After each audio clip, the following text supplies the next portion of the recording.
Hello students, I hope all of you are perfect. आज हम mathematics में chapter 5 algebraic expressions and factorisation करेंगे। तो आज हम फैक्टराइजेशन स्टडी करते हैं। What is factorisation? Factorisation is the process of writing an algebraic expression as the product of two or more algebraic expressions is called factorisation. Factorisation हमारा क्या होता है? जब हम अलजेब्रिक एक्सप्रेशन को प्रोडक्ट की फॉर्म में लिखते हैं, जब हमारे पास दो या दो से ज़्यादा अलजेब्रिक एक्सप्रेशन को प्रोडक्ट फॉर्म में रिप्रेजेंट करते हैं, तो उसे हम कहते हैं फैक्टराइजेशन। फॉर एग्जाम्पल 30x² इसको अगर हम मल्टीप्लीकेशन फॉर्म में या प्रोडक्ट फॉर्म में लिखेंगे, जैसे 30 हमारे फैक्टर होते हैं 2 इंटू 3 इंटू 5, x² यानी कि इंटू एक्स और y। तो ये जो हमारा है that is known as factorization. अब इंपॉर्टेंट नोट है, the number 1 is a factor of every algebraic term. 1 जो है हर एक टर्म जो होती है अलजेब्रिक एक्सप्रेशन की उसका फैक्टर होता है, तो 1 is a common factor of any algebraic term. अब नेक्स्ट आता है मैथड्स ऑफ फैक्टराइजेशन। तो फैक्टराइजेशन के कुछ बेसिक हमारे मैथड्स होते हैं, जिसमें फर्स्ट है हमारे पास factorisation by taking out a common factor, जिसमें फर्स्ट है कॉमन फैक्टर के अकॉर्डिंग फैक्टराइजेशन निकालना। फिर सेकेंड है factorisation by using identities. Factorisation हम करते हैं आइडेंटिटीज़ का यूज़ करके। फिर नेक्स्ट है factorisation by splitting the middle term of a quadratic expression in the form of ax² plus bx plus c। Factorization करेंगे मिडिल टर्म को स्प्लिट करके और क्वाड्रेटिक एक्सप्रेशन की फॉर्म में, जो है हमारे पास ax² प्लस bx प्लस सी। अब इनका डिटेल वाइज स्टडी करते हैं ताकि और क्लियर हो जाए। अब फर्स्ट मेथड को डिटेल वाइज करते हैं। तो factorization by taking out a common factor, case 1 है इसमें, when each term of a given expression contains a common monomial factor we take out the common multiplier and use the distributive property.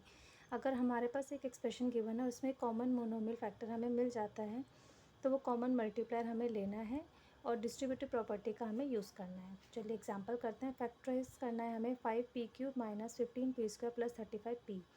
तो सबसे पहले हमने ये लिखा। अब इसमें हम सबसे पहले लेंगे numerical coefficient common factor.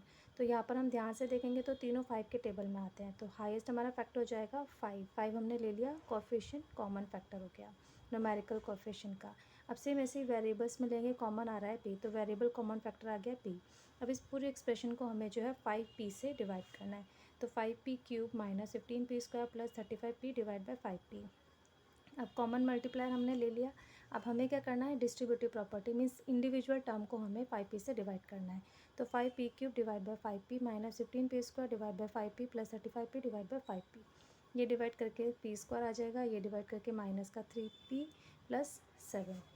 The common multiplier and the quotient contain are the factors of the given expression, यानी कि जो हमारा कॉमन मल्टीप्लायर है और जो क्वोशंट हमें मिला है वो हमारा होगा एक्सप्रेशन का फैक्टर, यानी कि 5p³ minus 15p² plus 35p equals हो जाएगा 5p जो हमने डिवाइड करा है वो कॉमन मल्टीप्लायर इंटू जो हमारा क्वोशंट आया p² minus 3p plus 7। Thus the factors are 5p and p² minus 3p plus 7। तो ये हमारा केस फर्स्ट है। अब केस सेकेंड है, when a polynomial is a common multiplier of each term of the given expression. जब हमारी polynomial पूरी ही हमारी जो है कॉमन मल्टीप्लायर है, उस कंडीशन में हम क्या करेंगे? We take out the common multiplier. उस पूरी जो हमारी एक्सप्रेशन है उससे हम लेंगे, उसी पॉलिनॉमियल को हम लेंगे common multiplier and use the distributive property, then and apply करेंगे डिस्ट्रीब्यूटिव प्रॉपर्टी। चलिए एग्जाम्पल करते हैं। फैक्टराइज करना है 6x into a minus 3b plus y into a minus 3b। तो यहाँ पर अगर हम ध्यान से देखें तो a माइनस 3b हमारा जो है कॉमन फैक्टर आ जाएगा। तो 6a into a minus 3b plus y into a minus 3b में a माइनस 3b हमारा कॉमन हो गया मल्टीप्लायर। उसके बाद 6x प्लस वाई हमारा हो गया next. Thus the factors are a minus 3b into 6x plus y. अब नेक्स्ट एग्जाम्पल एक और करते हैं। फैक्टराइज करना है 5x into 2a minus 7b minus 3 into 2a minus 7b का होल स्क्वायर। तो कॉमन फैक्टर यहाँ पर हमारा आ जाएगा a माइनस 7b। तो 5x into 2a minus 7b minus 3 2a minus 7b का whole square equals to 2a minus 7b हमने common ले लिया। जो भी चीज़ हम कॉमन लेते हैं उसे फिर हम डिवाइड करते हैं। तो यहाँ से हमें ये कैंसिल हो जाएगा, बचेगा सिर्फ 5x minus 3 2a minus 7b का होल स्क्वायर है, एक कट जाएगा तो बचेगा 2a minus 7b। 2a minus 7b as it is रहा। 5x 3 के अंदर मल्टीप्लाई करेंगे माइनस 6a प्लस 21b।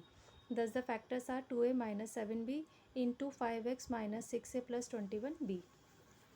अब सेकेंड मेथड आता है factorisation by using identities. Factorize करेंगे हम इसमें आइडेंटिटीज़ का यूज़ करके। तो x प्लस वाई का होल स्क्वायर इक्वल्स होता है x² plus 2xy plus Y square. x minus Y का होल स्क्वायर इक्वल्स होता है x² minus 2xy plus Y square. X plus y into x minus Y equals to होता है x square minus y square. तो ये 3 identities आपके syllabus में भी है, वैसे तो और भी आइडेंटिटीज़ होती है बट आपके सिलेबस में ये तीनों ही हैं। तो इन तीनों का यूज़ करके हमें फैक्टराइजेशन करना है, बट इनको जब भी हम अप्लाई करते हैं इन आइडेंटिटीज़ को तो कुछ इंपॉर्टेंट पॉइंट्स हमें हमेशा माइंड में रखने हैं, जिसमें हमारा फर्स्ट पॉइंट है the first and last terms must be squared of some monomials, यानी कि फर्स्ट और लास्ट टर्म जो है वो किसी भी मोनोमियल का स्क्वायर होना चाहिए। फर्स्ट हमारे पास ये इंपॉर्टेंट नोट है। सेकंड है the middle term must be twice the product of these monomials whose squares are the first and the last term. जो हमें फर्स्ट और लास्ट टर्म हमने ली है जो स्क्वायर है उसको हम अगर प्रोडक्ट और उसका ट्वाइस करेंगे मिडिल टर्म में तो वो हमारी मिडिल टर्म होनी चाहिए, यानी कि twice the product of both the squares. अब एग्जाम्पल्स है फैक्टराइज यूजिंग आइडेंटिटीज। इसमें ए पार्ट है एम स्क्वायर माइनस 64। तो एम स्क्वायर को हम लिखेंगे एम का होल स्क्वायर, 64 को लिखेंगे 8 का होल स्क्वायर। तो A square minus B square equals होता है ए प्लस बी और ए माइनस बी। तो ए की जगह हमारे पास एम है और बी की जगह 8 है, तो एम प्लस 8 और एम माइनस 8। तो ये हो गए फैक्टराइज इसके। नेक्स्ट है b part 25 p square plus 10 p plus 1।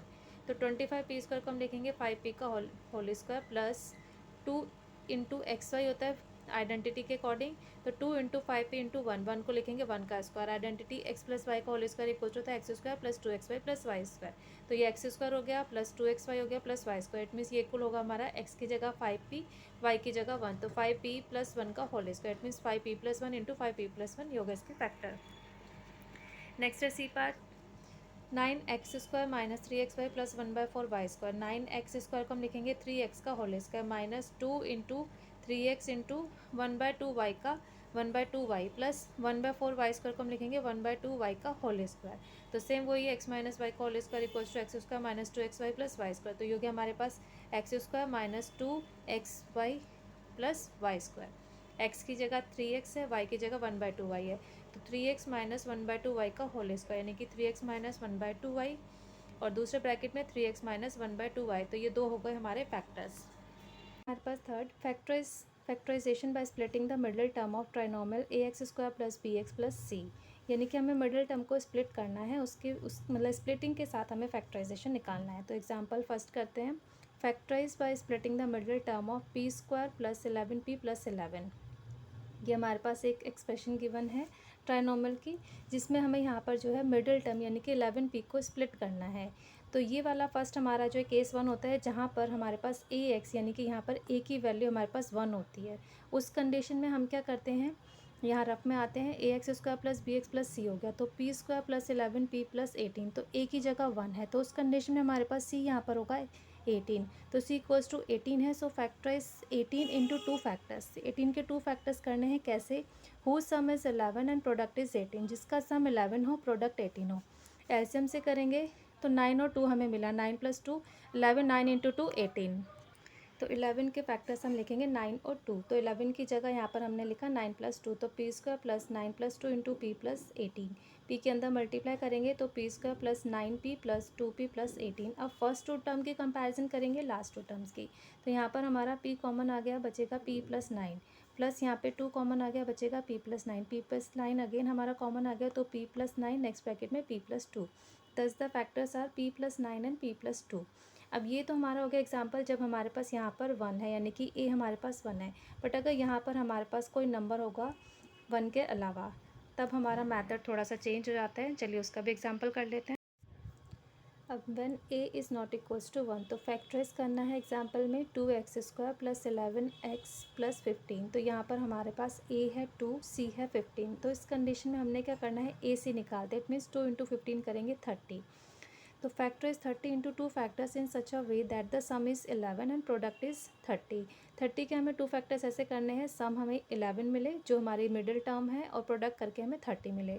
तो फैक्टर्स करेंगे, एलसीएम लेंगे, 2 से करा 15 आया, फिर 3 से 5, तो 2 3 जा 6, 6 प्लस 5 करेंगे 11 आ गया, 6 इंटू 5 करेंगे 30 आ गया। इट मीन्स फैक्टर हमें मिले 6 एंड 5। तो 2x स्क्वायर प्लस 11 की जगह 6 plus 5 into x plus 15, x की मल्टीप्लाई करेंगे तो आ जाएगा 2x square plus 6x plus 5x plus 15। 2x common ले लिया तो यहाँ बचेगा x, 6x को 2x से डिवाइड करके 3, प्लस इसमें 5 कॉमन लिया x plus 3, x plus 3 again हमारा कॉमन आ गया x प्लस 3, नेक्स्ट ब्रैकेट में 2x plus 5। Thus the factors are x plus 3 and 2x plus 5। That's all for today. Hope आपको ये सारे कंसेप्ट अच्छे से क्लियर हो गए होंगे, प्रैक्टिस कीजिएगा। और if you like this video please share it, like it and subscribe my channel. Thank you, have a nice day, bye bye.